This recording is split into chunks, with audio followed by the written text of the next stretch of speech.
Assalamualaikum warahmatullahi wabarakatuh. Murid-murid, kali ini kita akan belajar bidang Al-Quran. Pelajaran yang kelima iaitu memahami keutamaan dalam tindakan. Tajuk ini adalah berdasarkan surah At-Taubah ayat 19 hingga 20. Saya harap kamu semua telah pun bersedia. Okey, objektif pelajaran kita pada kali ini ialah yang pertama, kamu boleh membaca ayat dengan betul. Yang kedua, kamu akan mengetahui maksud ayat. Yang ketiga, kamu tahu sebab turun ayat. Seterusnya, maksud fiqh aulawiyat dan prinsipnya. Yang kelima, bidang perlaksanaan fiqh aulawiyat. Yang keenam, kepentingan fiqh aulawiyat. Dan akhir sekali, kamu akan mengetahui pengajaran ayat. Baiklah, sekarang Ustazah akan bacakan ayat 19 hingga 20 surah At-Taubah dan kamu perlu menyimaknya. Ya, kamu lihat buku teks, lepas tu semak. A'udzu billahi minasyaitonir rajim. Aja'altum siqayatal hajj wa imaratal masjidil haram kaman amana billahi wal yawmil akhir وجاهد في سبيل الله لا يستوون عند الله والله لا يهدي القوم الظالمين الذين آمنوا وهاجروا وجاهدوا في سبيل الله بأموالهم وأنفسهم أعظم درجة عند الله وَأُولَٰئِكَ هُمُ الْفَائِزُونَ Shadaqallahul Azim. Baiklah, kita lihat maksudnya. Aja'altum siqayatal hajj.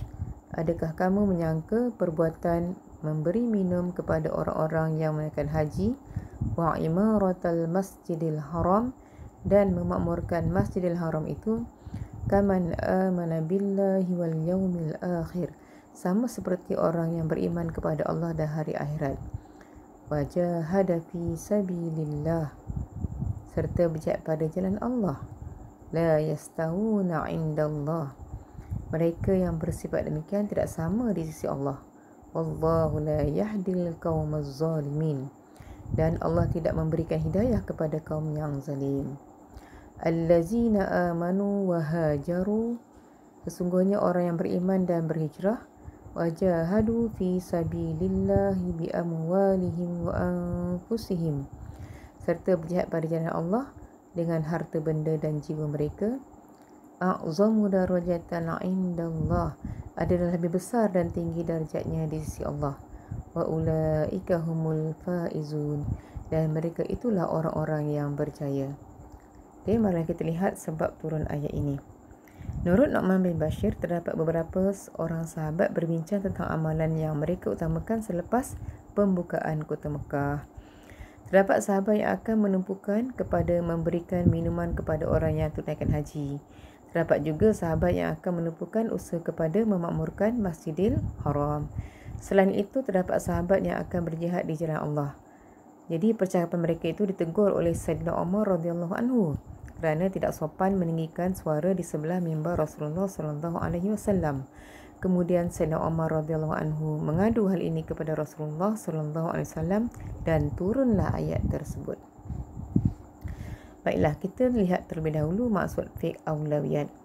Okey, dalam ayat tadi ada disebut tentang mengutamakan. Okey, jadi maksud fiqh aulawiyat adalah mengutamakan perkara yang sepatutnya didahulukan berdasarkan prinsip syarak. Okey, prinsip asas dalam fiqh al-aulawiyat ialah yang pertama, bersumberkan dalil syarak. Yang kedua, mengutamakan perkara yang diutamakan oleh syarak.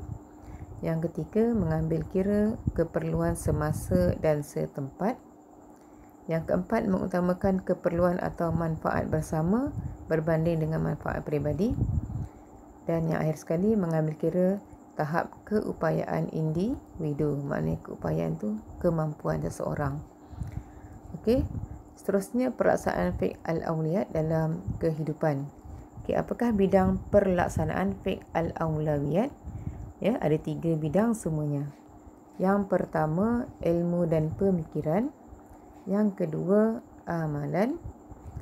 Yang ketiga, tuntutan syarak. Jadi kita akan lihat satu persatu antara 3 bidang ini. Okey, bidang yang pertama, ilmu dan pemikiran. Prinsipnya adalah mengutamakan usaha untuk menuntut ilmu dan memahaminya berbanding dengan melaksanakan sesuatu amalan. Okey, cara aplikasi, mengutamakan ilmu fardu ain berbanding ilmu fardu kifayah.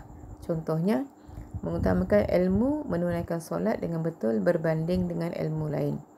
Okey, seterusnya, mengutamakan ilmu fardu kifayah yang menjadi keperluan semasa dan pelengkap bagi umat Islam.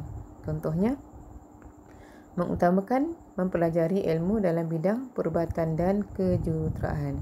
Jadi siapa-siapa yang berkemampuan dalam bidang ini, maka dia kena utamakan dahulu pelajaran ini.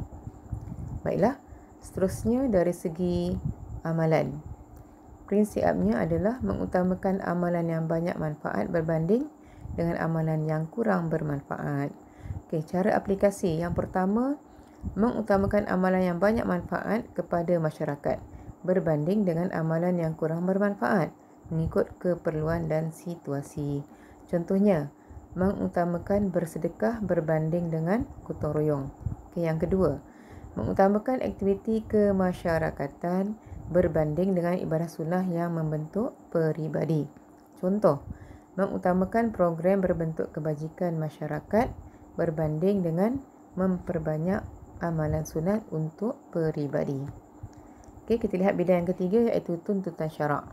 Prinsipnya iaitu mengutamakan perkara pokok berbanding perkara cabang. Okey, apa perkara pokok dan apa dia perkara cabang? Okey, kita lihat spektrum ilmu. Perkara pokok yang usul ialah perkara asas dalam Islam seperti keimanan kepada Allah Subhanahu wa taala. Manakala perkara cabang yang furuk ialah perbincangan kepada pelaksanaan perkara pokok seperti hukum pelaksanaan solat berjamaah. Okey, kita lihat cara aplikasi. Yang pertama, mengutamakan amalan fardu ain berbanding dengan fardu kifayah. Contohnya, mengutamakan pelaksanaan zakat yang wajib sebelum bersedekah. Okey, yang kedua, mengutamakan amalan fardu berbanding dengan amalan sunat. Contoh, mengutamakan membantu ibu bapa berbanding iktikaf. Okey, yang ketiga, menguasai akidah berbanding dengan perkara syariat. Contohnya, mempelajari asas-asas akidah Islam terlebih dahulu sebelum memperhalus ilmu fiqh. Baiklah, apakah kepentingan fiqh al-awlawiyat terhadap individu dan masyarakat? Yang pertama, memastikan tindakan manusia terkawal dan sistematik. Okey, yang kedua, membuahkan hasil kerja yang berkualiti dan efektif. Yang ketiga, mengamalkan semua tuntutan Islam mengikut susunan yang tepat. Okey, yang keempat, mewujudkan kesejahteraan sosial dan melestarikan pengurusan kehidupan. Melestari ini maknanya memelihara. Okey, seterusnya, menyeimbangkan kehidupan masyarakat dalam pelaksanaan tuntutan syariat.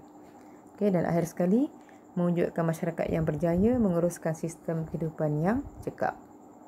Baiklah, akhir sekali kita lihat pengajaran ayat. Okey, yang pertama, kita hendaklah sentiasa meningkatkan keimanan kepada Allah Subhanahu Wa Taala dan hari akhirat kerana keimanan ialah kunci penerimaan segala ibadah. Okey, yang kedua, kita hendaklah sentiasa berazam untuk berjihad dengan tenaga dan harta supaya kita mendapat ganjaran yang besar di sisi Allah Subhanahu Wa Taala. Seterusnya, yang ketiga, kita hendaklah sentiasa berazam untuk berjihad dengan tenaga dan harta supaya kita mendapat ganjaran yang besar di sisi Allah Subhanahu Wa Taala. Okey, dan akhir sekali, kita hendaklah sentiasa berhijrah kepada yang lebih baik supaya menjadi insan yang produktif. Okey, baik.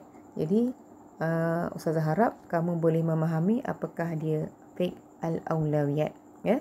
Jadi, bila awak ingat fiqh al-awlawiyat ini, dia sebenarnya adalah keutamaan ataupun dengan erti kata lain, priority. Ya, dalam setiap tindakan ataupun amalan dalam kehidupan seharian kita.